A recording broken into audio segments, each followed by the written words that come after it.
Ladies and gentlemen, once again, Nev from Nev's Tech Bits. Today I want to touch on the Apple versus Android controversy. You got your Apple fanboys, you got your Android fanboys, and then you got everybody else. And all of everybody else doesn't equate to one of these two. These are the bad boys, as we all know. These are the ones that everybody gets. So the thing about the Apple is that it just generally works. And the reason it generally works is because everyone knows exactly what they're making a program for. Everybody who develops apps for this knows exactly what kind of hardware they're going to be using. They know exactly how fast it is, how big the screen is, and everything's the same across the board, so it's simple to develop for. Unfortunately, it's a lot harder to develop for the Android because there's so many different kinds of Androids. But at the same time, we're lucky there's so many different kinds of Androids because you see, Google released the operating system for Android absolutely free. All you have to do in order to use it is give out the source code, basically. So everybody can make any phone size, no matter what, and that gets really hard to develop for. And developers will say an app works on a certain phone when it doesn't, and then you lose the reliability. You gain the ability to do things for next to nothing, in a lot of cases, nothing. In fact, I'm pretty sure Android always had Angry Birds for free, while Apple, it took them a while to get it for free.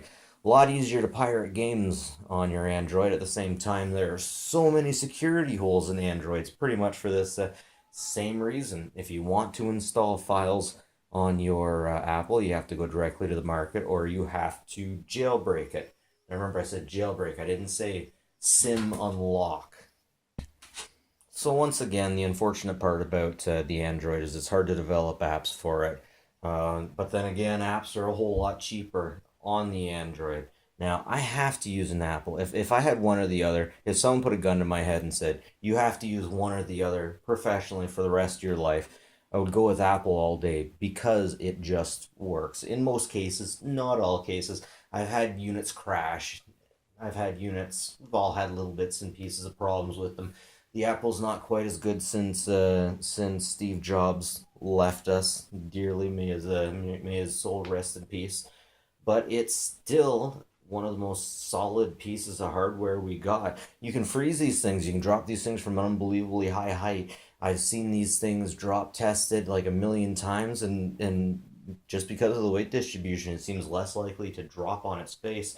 The unfortunate part is these things are also unbelievably expensive. And a lot of people that get Androids really wanted an Apple and they just couldn't because they couldn't consider paying the price. And the thing is, Apples are unbelievably overpriced, and especially these days, they're releasing more and more things that Apple is releasing more things geared towards people who will just throw money. I think for $300 you get a book with pictures of every Apple thing ever created. Not even tear down, just shots of the front and maybe the side of them. I don't get it. I don't get it. It's like if you're one class person, if you're the super rich, if you're the elite, then you definitely have an Apple. If you don't have a lot of money, then you probably have an Android. But at the same time, you can do so much more with Android. There is no way that you can get Kodi on your Apple without unlocking it. And here it is. This is a pirate's dream. The Wi-Fi analyzer is beautiful. There's no way I could use Wi-Fi analyzer on the Apple.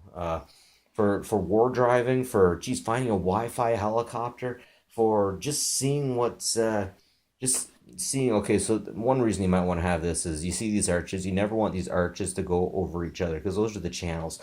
Anyways, you can't do that with an Apple. You can do so many more things with an Android for free, for nothing, and you can pirate it. You can find torrents of it. You don't have to use the same marketplace. You have the freedom. You have a freedom to be an unprotected hippie and just run around and get all kinds of viruses and all kinds of whatever. But at least you can get viruses. You can go to naughty sites with this. Apple doesn't want you going to naughty sites, but hey, I don't want manufacturers to say I can't go to naughty sites if I choose to. I'm over the age. If I want to watch I don't know, internet cat videos, I should be able to do it no matter what site I'm on. But at the same time, super secure, not secure at all. Well, I'm going to get some hate for that, I'm sure. But compared to how secure the iOS is, the Android just can't compare. But generally, the Android also comes with better cameras, better this, that, and the other thing. But when I honestly absolutely need it to work, when I need an Android to work, it will not work, unfortunately. But you know what? If I had an Android that was the same price as my Apple, I probably have a better chance of it working. Like with an Android, you can shoot yourself in the foot, but you'd more likely blow your leg off if you messed up with something. With an Apple, you just shoot yourself in the foot, period, or you don't even shoot yourself in the foot because it's so straightforward and simple now. It's not always as great as it was. If you need a phone for grandma, and sorry to those awesome grannies out there who are excellent hackers that could probably hack me and destroy me. I don't include you. I'm talking about your standard everyday grandma that is coming to a new device. They don't even use Windows 7 yet. You would get them. You would want them to have an Apple because it's more simple. It's less likely to crash. If you have a young kid that's into coding and is going to make a huge career, he's going to hack the planet. He's going to be using an Android. If you're not super rich and you got a kid that needs a phone, you're not getting them a new Apple. You're getting them a new Android. It's just like if you make X many dollars, it's more reasonable to get one or the other. But out of the box, without a case, standard, not in every case, standard. The Apple is it's more rugged. It'll take more abuse. I always get cases. You notice I have this giant case on here. I love giant cases. What can I say?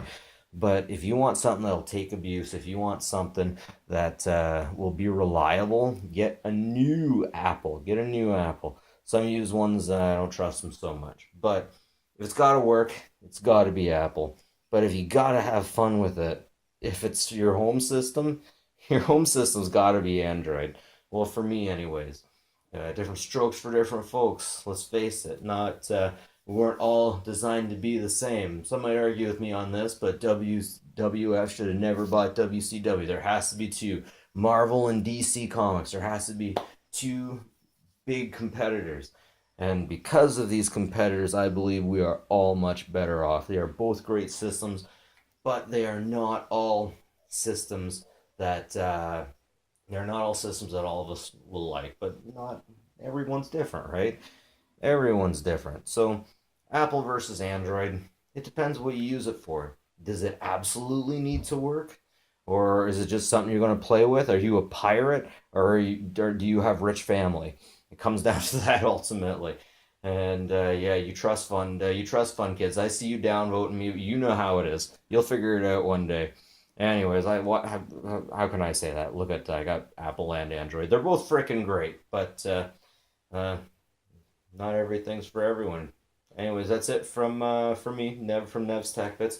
Like and subscribe if you like this kind of stuff. If I missed something, please let me know in the comments. If you think I should have mentioned something or if I got something wrong, mention it in the comments. I'd love the debate to rage on there. If you think I'm wrong, let me know. Anyways, Nev from Nev's Tech Bits. Have a good one, guys. Bye bye.